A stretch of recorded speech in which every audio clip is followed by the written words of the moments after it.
This next makeup design was a little bit of an interesting challenge when I designed it.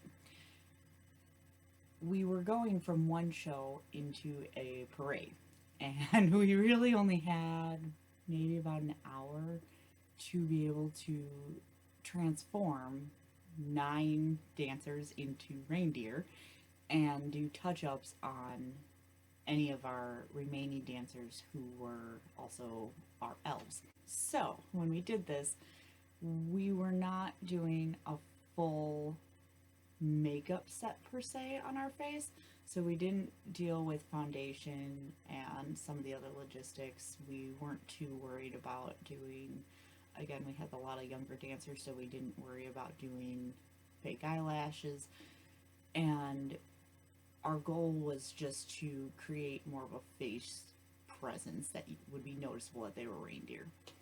So we wound up using cotton balls and Q-tips to do the initial application.